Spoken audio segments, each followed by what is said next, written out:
रजनी को बचपन से ही पेंटिंग का बहुत शौक था। वो हमेशा से ही पेंटर बनना चाहती थी, पर उसके माँ और पिताजी ने उसको कभी भी इस चीज के लिए सपोर्ट नहीं किया और उसकी शादी नीरव से हो गई। नीरव रजनी को बहुत प्यार करता था, पर रजनी हमेशा चुपचाप ही रहती। वो इस शादी से खुश नहीं थी। वो ये शादी नहीं करना चाहती थी। उसे तो हमेशा से पेंटर जो बनना था। अपने इस सपने को वो नहीं पूरा कर पाई, इसलिए वो हमेशा उदास रहती थी। रजनी, बहुत ही बढ़िया फिल्म लगी है, कल देखने चले? नहीं जी, कल मुझे बहुत काम है, मैं नहीं जा पाऊंगी। अच्छा, तो कोई बात नहीं, संडे को चलते हैं। देखिए, मुझे फिल्म देखना पसंद नहीं है। आपको जाना है तो चले जाइए।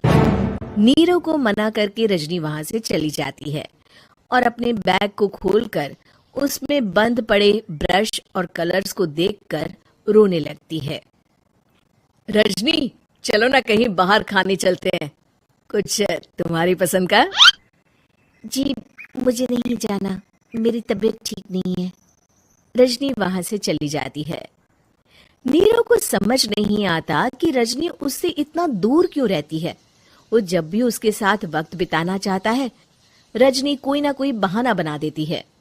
एक दिन घर पर कोई नहीं था। रजनी घर का सारा काम जल्दी से खत्म कर लेती है। घर पर अकेले होने के कारण वो सोचती है कि वो आज पेंटिंग करेगी। वो अपने कमरे में जाकर पेंट ब्रशेस और कलर्स निकालकर जैसे ही कलर मिक्स कर रही होती है कि दरवाजे पर बेल बज जाती है। अब कौन आ गया इस वक्त? इतनी मुश्किल से तो मुझे पेंट करने का मौका मिला है। रजनी दरवाजा खोलती है तो उसकी सास अपनी सहेलियों के साथ खड़ी होती है और सब घर के अंदर आ जाते हैं। अरे बहू, सबको शरबत बनाकर पिला दे, बाहर तो बड़ी गर्मी है। उफ। जी। रजनी पेंट ना कर पाने से उदास हो जाती है। उसे गुस्सा भी आ रहा होता है कि उसने इस शादी के लिए हाँ क्यों कह दी। वो रसोई में जा रही होती है कि उसकी सास उसे रोकती है। बहू, सबके खाने का भी इंतजाम कर लेना, आज का लंच तो ये सब यहीं करेगी। हाँ। रजनी बिना कुछ कहे रसोई में चली जाती है। सबके लिए खाना बनाती है। सब खाना खाते हैं और रजनी घड़ी देखती है कि ये सब कब जाएंगे ताकि वो अपनी पेंटिंग कर सके। जब शाम होती है तब सब चले जाते हैं अपने घर। अरे बहू, सब तेरे खाने की तो बहुत तारीफ कर रहे थे, सबको बहुत अच्छा लगा खाना। आपको मुझे सुबह बताना चाहिए था ना कि आपकी सहेलियां आ रही है। पता भी है कितना वक्त लगा सारा खाना बनाने में। अरे बहू, तू ऐसे कैसे बात कर रही है मुझसे? तो और कैसे बात करूं? मैं इस घर की कोई नौकरानी नहीं हूं कि इतना काम करूंगी। रजनी अपने कमरे में जाकर दरवाजा बंद कर लेती है। शाम को जब नीरव आता है तो उसकी माँ उसे पूरी घटना के बारे में बताती है। क्या रजनी ने आपसे इस तरह बात की माँ? हाँ, और पता नहीं उसे क्या हो गया है, शाम से बाहर भी नहीं आई है। मैंने तो कई बार आवाज दी, खाना भी नहीं खाया उसने। तू ही बात करके देख ले बेटा। नीरव अपने कमरे का दरवाजा खटखटाता है। रजनी, दरवाजा खोलो, मैं हूं। रजनी दरवाजा खोलती है और फिर वापस जाकर अपने बिस्तर पर लेट जाती है। रजनी, माँ से बात करने का ये क्या तरीका है? मैंने कोई गलत बात नहीं की है। अरे तुम क्यों ऐसे बर्ताव कर रही हो सबके साथ? क्या तुम इस शादी से खुश नहीं हो? रजनी कुछ नहीं बोलती।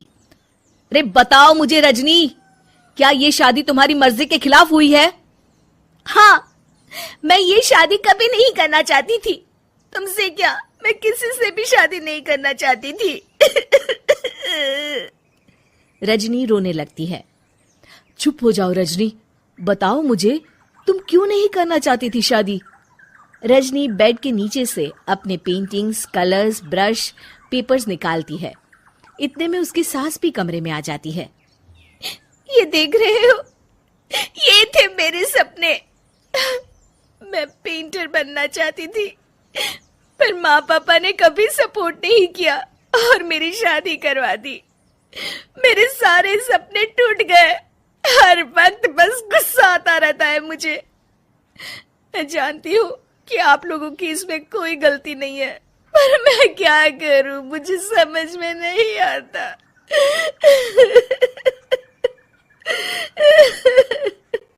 रजनी फूट फूट कर रोने लगती है। मुझे माफ कर दीजिए, आप दोनों के साथ मैं बहुत बुरा बर्ताव कर रही हूँ। अरे रजनी बेटा, चुप हो जाओ तुम। नीरव पानी लेकर आता है। ये लो पानी पियो और शांत हो जाओ। रजनी पानी पीती है और उसकी सास पेंटिंग्स देख रही होती है। अरे नीरव, हमें तो पता ही नहीं था कि हमारी बहू कलाकार है। अरे कितनी अच्छी पेंटिंग्स बनाई है, देखो तो। ये वाली तो मैं अपने कमरे में ले जाऊंगी। आपको ये पेंटिंग्स अच्छी लगी? अच्छी नहीं, बहुत अच्छी लगी। और तुमने हमें बताया क्यों नहीं? तुम जब चाहे पेंटिंग कर सकती हो रजनी। हम तुम्हारे सपनों